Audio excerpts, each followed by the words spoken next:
Hej Kaja. I denne video der vil jeg opskrive beviset for omdrejningslegamentet omkring x-aksen.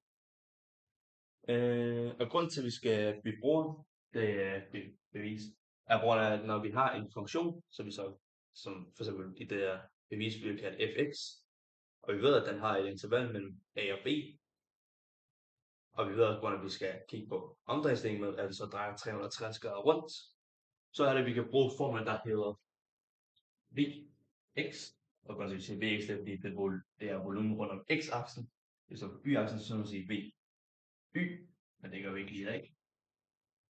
Men lige med pi, og så har vi intervallet b til a, og i intervallet der har vi fx gange, men vi skal ikke, der er ikke noget sådan en lille gangetegn her, vi skal bare blive x, så vi ved, det er gange med hinanden. Og så er det herfra, at vi så skal kunne sætte frem til, hvordan kommer vi hen til den her løsning. Fin lille formel. Det gør vi, at vi kigger på funktionen.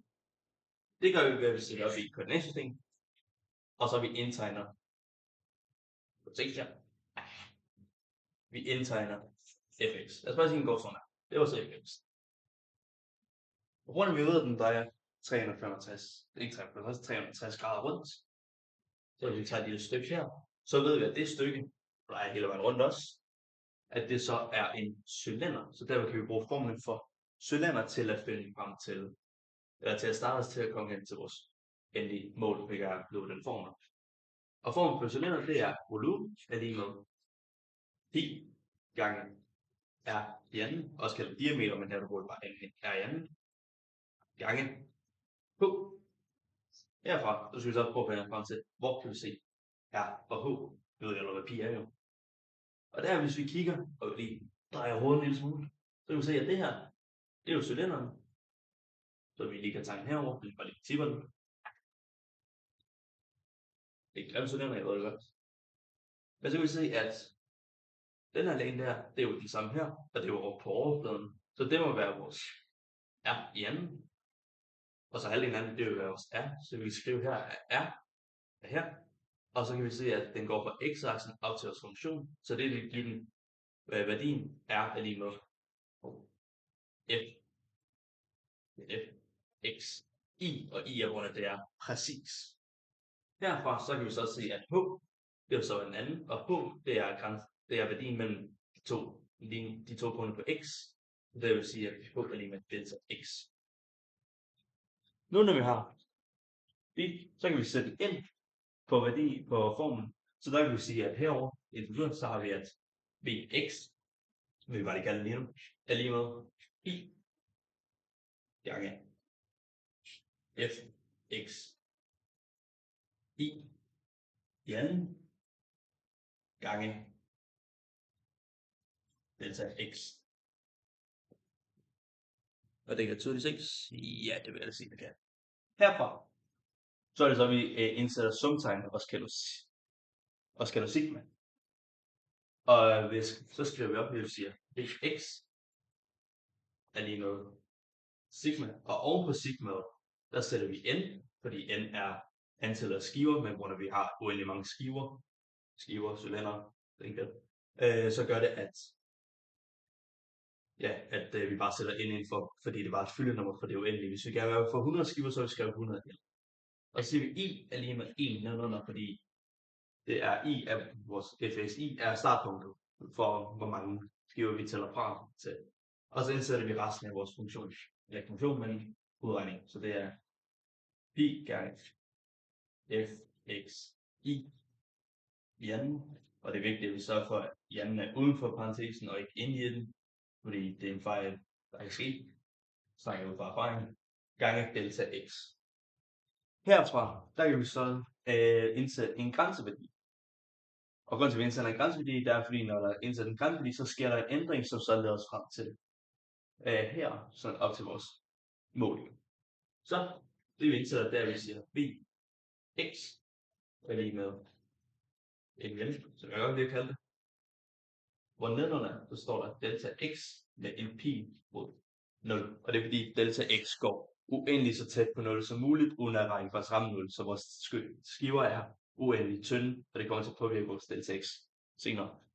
Og så indsætter vi resten af den her, som siger sigma n, det er ikke bedre sigma, og n, vores n ansætter, i, lige med e. Det er godt ses, kan det ikke? Jo. I er lige 1, og der indsætter vi resten af den, som er pi gange, gange fx i anden, fx i anden selvfølgelig, gange delta x. Herfra, der sker der nogle ændringer.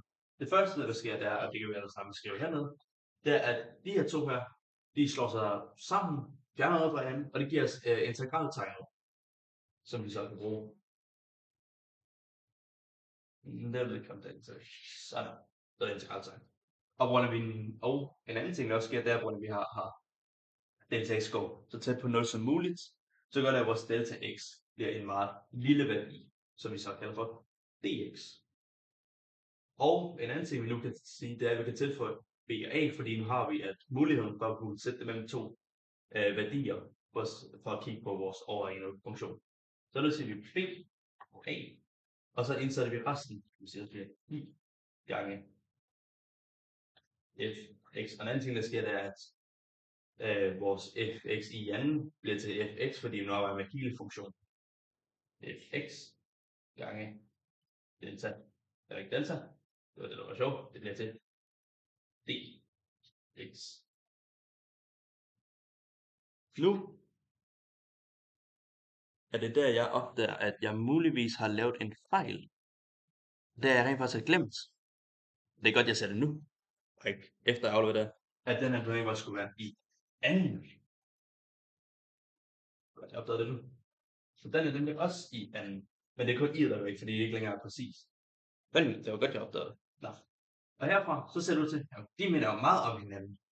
Men det er ikke helt præcis. Og det bruger vi kan finpudse vores lille udregning her, til vi så kan sige, at vx er lige med pi uden for integralet, fordi pi er en konstant.